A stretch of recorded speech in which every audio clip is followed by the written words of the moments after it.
अल्लाहुम्मा सल्ली अला मोहम्मद व अला आले मोहम्मद। अस्सलाम वालेकुम, क्या हाल हैं, कैसे हैं आप सब। उम्मीद है सब बिल्कुल ठीक होंगे। अल्लाह ताला सबको अपने घरों में खुशहाल रखे, आबाद रखे। जनाब, आज मैं अपने ब्लॉग में वो बताऊंगी जो कि मेरे घर में हो रहा है, बल्कि मेरे घर में ही नहीं, मुझे लगता है पूरे पाकिस्तान में ही शायद ये चीज़ चल रही है, जिसको मैं डकी भाई फोबिया कहूँगी। इनके चैनल को या डकी भाई के चैनल को ना, जब वो रोस्टिंग वगैरह करते थे, तब से मेरा जो बेटा है Shayan, he is of 9 years, वो जो था ना वो बहुत ज़िद करता था। और आई एम सॉरी, लेकिन मुझे पता है उनकी बहुत ज़्यादा फ़ैन फॉलोइंग है, लेकिन आप सबको पता है कि उनके उस रोस्टिंग वाले चैनल में लैंग्वेज कैसी होती थी। और अब ज़ाहिर है मेरा बच्चा बहुत छोटा था, तो मैं कहती थी नहीं, you are not suppose to watch that channel, ना आपने बिल्कुल भी नहीं देखना। लेकिन फिर उन्होंने जब व्लॉगिंग स्टार्ट की, तो शायद मैं उनमें से एक थी जो डेली वेट करती थी कि डगी भाई का जो है ना वो कब व्लॉग आएगा और मैं देखूँगी। और इस तरह से अभी भी ऐसा है कि एक बीच में उन्होंने कुछ मंथ के लिए, यानी बीच में छोड़ दी थी, तो अब यकीन करें मैं डेली चेक करती थी कि मुझे नोटिफिकेशन क्यों नहीं आ रहा।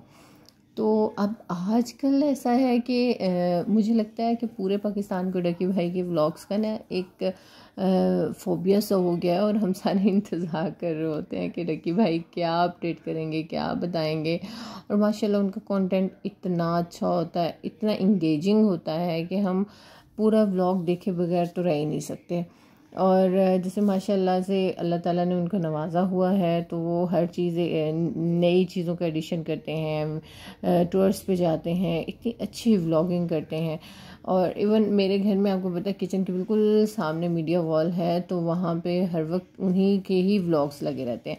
बल्कि अगर अभी मैं थोड़ी देर के लिए चुप हो जाऊँ ना, तो आपको अभी भी पीछे आवाज़ आएगी। मेरे बच्चे आज का जो इनका व्लॉग है ना, जिसमें उन्होंने बाय की है ये फॉर्च्यूनर, तो वो व्लॉग दोबारा देख रहे हैं। शायद दिन में कोई 5-6 दफ़ा तो जो व्लॉग होता है वो देखते हैं, और पिछले व्लॉग जो हैं वो रिपीट होते रहते हैं।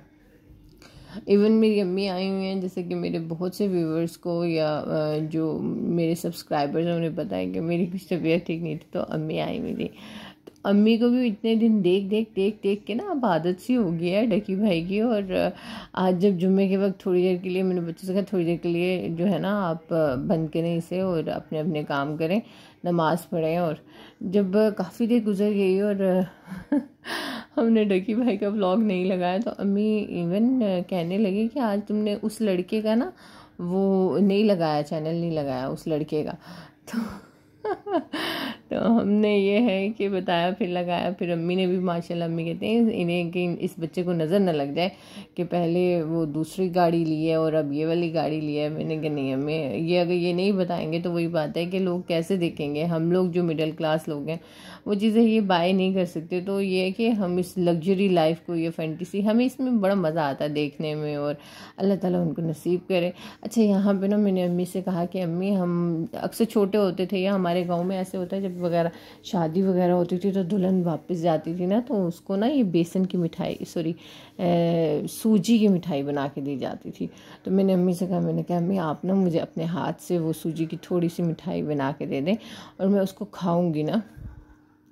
तो अल्दो अम्मी बहुत थकी हुई थी, अम्मी ने दाल चावल भी बनाए थे, लोबिया और चावल भी बनाए थे अम्मी ने बहुत ज़्यादा। यानी मैं चली जाती हूँ जब स्कूल के लिए, तो फिर अम्मी सारे काम कर रही होती हैं, क्लीनिंग को भी देख रही होती हैं। यानी वो काम जो शायद मैं वीकेंड पे करती हूँ, या जो काम मैं यानी आके करती हूँ, और अपनी सहूलत को देखते हुए जब टाइम यानी खाना वगैरह बनाने और बच्चों को अपने होमवर्क कराने के बाद होता है, तो उसमें अम्मी फर्स्ट प्रायोरिटी पे, यानी कि पहले क्लीनिंग करनी है। जैसे बाकायदा एक हाउसवाइफ हम घरों में जब होते हैं तो हम करते हैं क्लीनिंग करना, पूरे बर्तन धुले हुए और किचन क्लीन किया हुआ, जितना अम्मी कर सकती हैं प्रॉपर। और खाना बाकायदा बना हुआ जब आते हैं, तो वो स्कूल की याद ताज़ा आ गई ना, जब हो गई जब हम छोटे होते थे और स्कूल से आते थे और अम्मी ने खाना बनाया होता था, और सबसे पहले आके अम्मी जी क्या बनाया आपने। आज भी आजकल इतने सुकून के दिन हैं, अम्मी को मेरी बहुत ज़्यादा फ़िक्र है कि जल्दी से ये जो मेरा RCT का इन्फेक्शन हुआ है, ये जल्दी से ठीक हो जाए। और अम्मी जो है ना, अम्मी इधर आई हुई हैं, लेकिन पीछे से जो मेरे भाई हैं वो परेशान हो रहे हैं, अम्मी जी कब आएंगी, आल्दो दे आर मैरिड। लेकिन आपको पता है कि घर में जब बुज़ुर्ग ना हों तो उनकी कमी बहुत ज़्यादा महसूस होती है। और अम्मी भी जाना चाह रही हैं, ज़ाहिर अम्मी भी अपने घर के बगैर नहीं रह सकती। गांव में वही है कि खुले खुले माहौल, खुला सा सहन।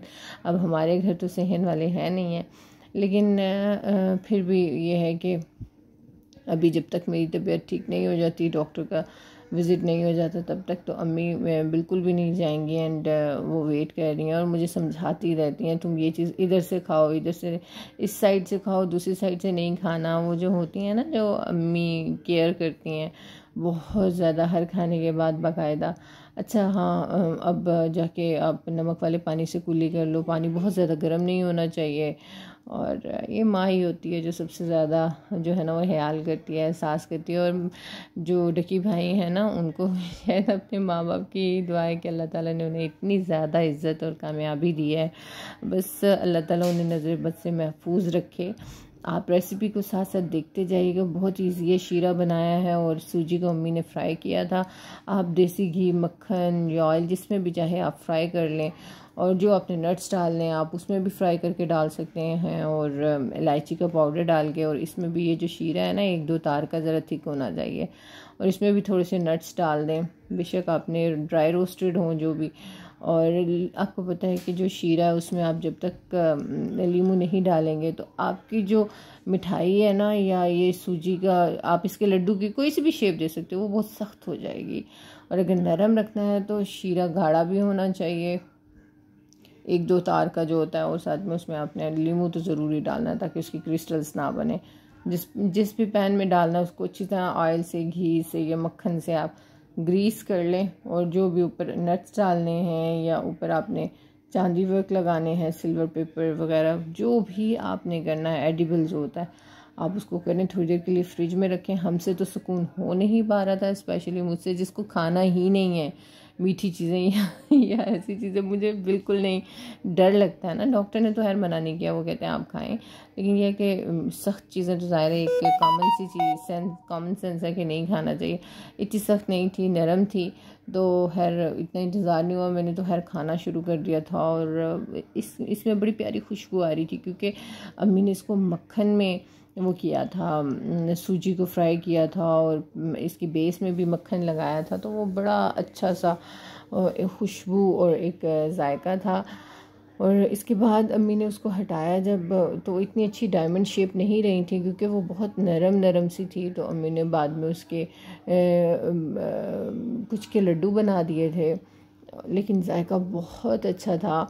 और अभी भी ये है कि थोड़ी देर के लिए उसको अम्मी ने हवा में रखा हुआ है ना, तो जो रिमेनिंग है वो थोड़ी सी बाहर से सख्त हो गई हैं, लेकिन अगर उसको खाया जाए तो वो अंदर से नरम है। लेकिन इस वक्त जब अम्मी काट रही थी, उस वक्त हमने उसको खाना शुरू कर दिया, तो उस वक्त वो इतनी ज़्यादा वो जुड़ी हुई नहीं थी, या उनकी अच्छी तरह से पीसेस डायमंड शेप या वो बने हुए नहीं थे, क्योंकि वो नरम बहुत ज़्यादा, इससे बहुत ज़्यादा गर्म और सॉफ्ट थी। अगर इसको थोड़ी देर के लिए हम रखते हैं ना हवा में, जैसे कि हमने रखा था, तो बाकी सख्त हो गई थी, बाहर से एक सख्त लेयर बन जाती है। बहरहाल जी, इट्स गुड। हर बच्चा, मेरा ख्याल है, जैसे पहले हम कहते थे ना डॉक्टर बनना चाहता है, इंजीनियर, फ्यूचर में यकीनन हर बच्चा कहेगा मुझे डकी भाई बनना है। खुश रहिए, खुशियाँ बांटते रहिए।